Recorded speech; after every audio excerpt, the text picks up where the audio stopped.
mapapanood ay kinukunan po narinig nating putokan sa may bantang kung nang gagaling itong putukan. Ngayon na nakaumang doon sa pinto.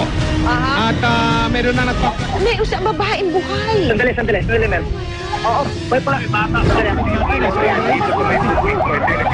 mga tao nagtatakbuhan men, mga walang kinalaman tong mga ito sa nangyayari dito. Hindi sila mga miyembro ng media. Bakit ganyan kayo?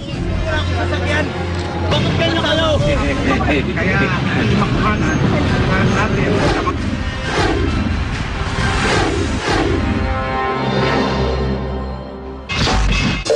Madugo ang pagtatapos sa mahigit 11 oras na hostage taking ni dating Police Senior Inspector Rolando Mendoza sa tourist bus na may sakay na Hong Kong nationals sa Quirino Grandstand sa Maynila. Napatay si Mendoza ng sniper. 7 naman sa mga bihag ang nasawi habang 6 na iba pa ang nasugatan. Batay po yan sa mga ospital na tinawagan ng GMA News. At live mula sa Maynila, saksi si Rafi Tima. Rafi. Igan, Vicky, ilang minuto lang nakalipas ay nagsialiasan na itong mga pulis dito sa bus kung saan nagsagawa sila ng investigasyon. Ang tanging naiwan na lamang dito ay mga nag-oosyoso at tinitinan itong bus na naging sentro ng malagim na pagtatapos sa incident ng hostage taking kaninang umaga pa. Ilang minuto lang matapos arestuin ng kanyang kapatid, nakatanggap tayo ng impormasyon na nagalit ang hostage taker na si Rolando Mendoza. Pinag-usapan pa lang ng mga pulis sa Mobile Command Center ng NCRPO ang nangyaring pag-aresto nang nakarinig tayo ng sunod-sunod na pagputok. Bakit ganyan kayo? Wala akong sasakyan. Bakit ganyan kayo? Tumatang yung bus, pasok ko na, papunta sa Uminto, papunta sa Nakapagalit, may pumutok ulit. Paisa-isang putok mula sa loob ng bus at maya-maya pa bahagyang umusad ang tourist bus. Dito na narinig ang sunod-sunod na putok mula sa labas ng bus. Nagpaputok na ang mga sniper ng Special Weapons and Tactics o SWAT. Ang ilan dito pinatama sa gulong ng bus para hindi na ito makaalis.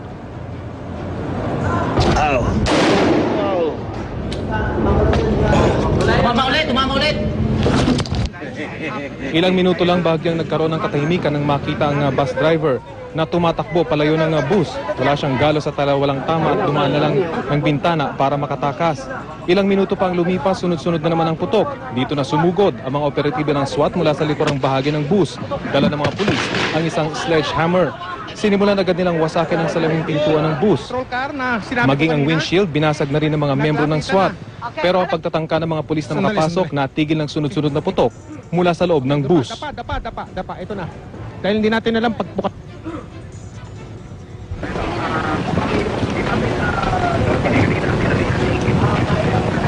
Bahagyang umatras sa mga pulis pero agad din namang bumalik. Dala na ang ilang canister ng tear gas. Isa-isa nila itong initsa sa loob ng bus.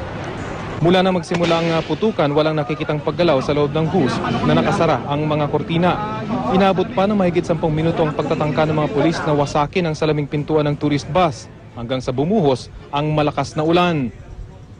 Sinamantala ito ng ilang pulis lulang patrol car para makalapit sa bus. Ang mga SWAT naman, nabuksan ng emergency exit sa likurang bahagi ng bus. Pero hindi agad sila nakapasok dahil sa tindi ng epekto ng tear gas mula sa loob ng bus. Maging ang pulis na nakatubi sa mga patrol car at papalapit sana sa bus, napaatras din. Dito na umalingaw-ngaw ang automatic gunfire mula sa loob ng bus. Buhay pa pala ang hostage taker.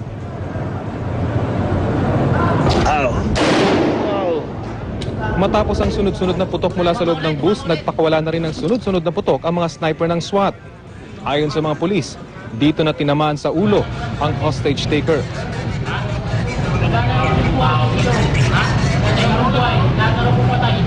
Lahat daw patay na? Maya-maya pa nagsidatingan ng mga ambulansya mula sa iba't ibang units, kabilang na ang mga tiga Red Cross. Mabilis namang nakapasok ang mga first responders sa loob ng bus at agad inilabas ang mga biktima. Nag-abang yan.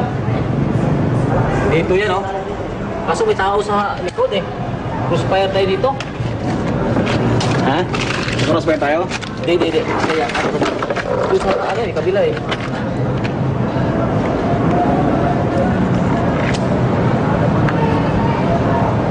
Tear gas! Makailang beses nagpapasok ng tear gas canister ang mga pulis sa loob ng bus.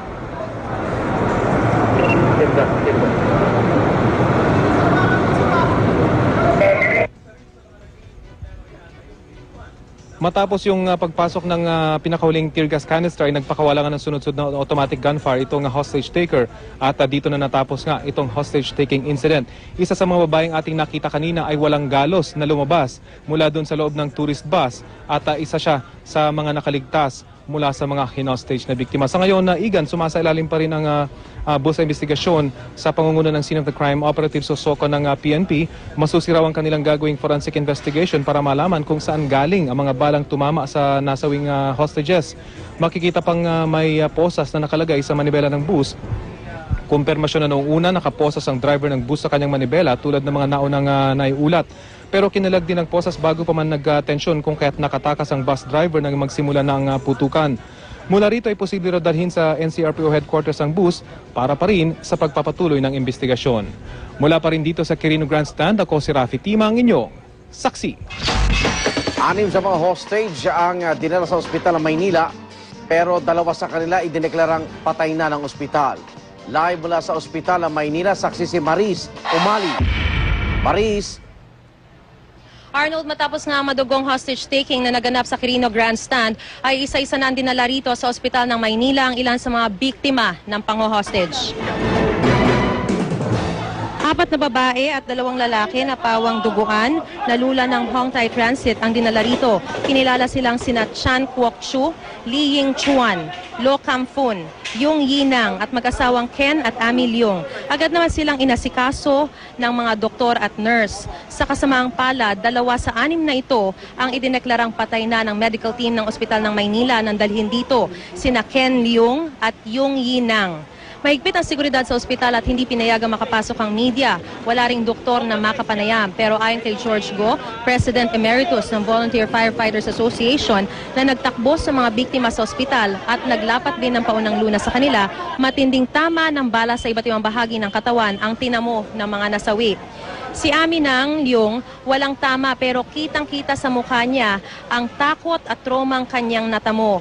Nang magwala raw kasi ang hostage taker na si Rolando Mendoza, ay iniharang ng kanyang asawa ang katawan nito para maisalba silang mag-anak.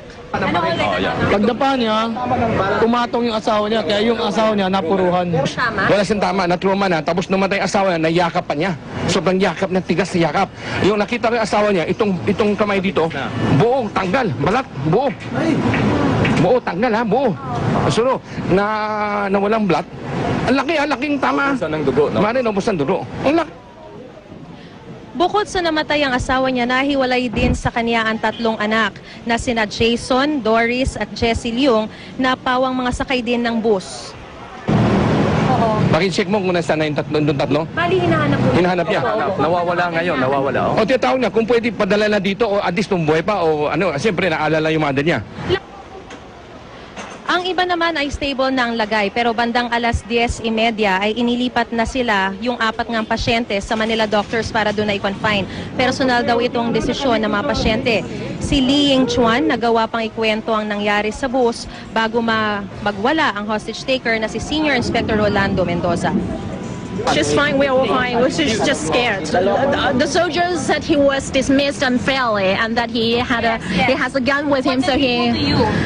I think he's just short. Just nagano na clock, Mga 8 plus na. Parang nasiraan siya ng ulo. Oo, yun. And then after that, pero nung medyo maaga daw, ang bait daw sa kanila. Oh, mabait ang daw. bait daw, sobrang bait. Anong pinagagawa? Ano na, talagang binaril. Tapos lahat sila dumapa sa sa sahig talaga. Tapos yung iba natamaan, yung iba hindi natamaan, no? Ano yan? Namaril siya? Namaril talaga. Arnold, base sa impormasyong nakuha natin ay yung 2 nasawi na lang naiwan dito sa ospital ng Maynila. Pinuntahan din sila kanina ni DILG Secretary Jessie Robredo itong mga biktima para alamin ang kanilang kondisyon. May mga nakita rin tayo kanina dito sa ospital ng Maynila ng mga taga-Maro o sila yung mga media relations officer ng Malacanang. Ayon sa kanila, inaalam ni Pangulong Noynoy Aquino ang sitwasyon ng mga biktima para makagawa ng karampatang hakbang. At yan ang pinakasariwang balita mula rito sa ospital ng Maynila. Ako si Maris Umali, ang inyong saksi. Eksklusibong nakausap ng GMA News ang isa sa mga na-hostage, ang official photographer ng grupo ng mga turista na si Danilo Nebrel. Ikinwento niya ang karanasan nila sa loob ng bus. Saksi si Susan Enriquez. Siya si Danilo Nebril, isa sa mga na-hostage sa tourist bus kanina at isa sa mga pinalad na makalaya bago ang madugong kabanata ng hostage drama. Sa aking eksklusibong panayam kay Nebril, alas 10 ng umaga raw nang parahin sila sa may Fort Santiago ni dating Senior Inspector Mendoza. May dala raw siyang 45 at Armalite. Sinabihan daw nito ang driver na dalhin ang bus sa Quirino Grandstand. Nagtaka ako kasi sabi ko, ma'am, okay na. Yung eksakto na, yung 20 na. Pagpasok nila, sumabay. Sabi ko, hindi ho ito sasakyan ng walang gwardiya ho dito. Walang gwardiya po. Di, inano ko siya yung sinaway ko. Sabi niya, hindi, ako ang kasama nyo. Ako ang magbabantay sa inyo. Kaya pag close nung, isarado ang pinto. Pag sabi niya, sarado ang pinto. Pag sabi niya, saradong pinto, ginanyan yung 45 niya, hostage ko na kayo. Sa loob ng bus, ipinaliwanag daw ni Mendoza na gusto niyang mabigyan pansin ang kanyang mga kaso. Pero minomonitor din daw nila sa TV ng bus ang pagresponde ng mga otoridad sa pagkakabihag sa kanila. Sa paglipas ng oras, nagawa pa raw ng mga hostage na matulog. Nakakain din sila at nakakagamit ng comfort room sa loob mismo ng bus. Namin mali yung mga report sabi niya. Mali daw yung report, sabi niya. Kasi sabi niya, nagtanim daw siya ng marijuana, tapos sa iba ng huli. Mali daw. Mali daw, oo. Kaya gusto niya magpadala ng reporter para masabi niya yung sabi niya, yung kanyang site.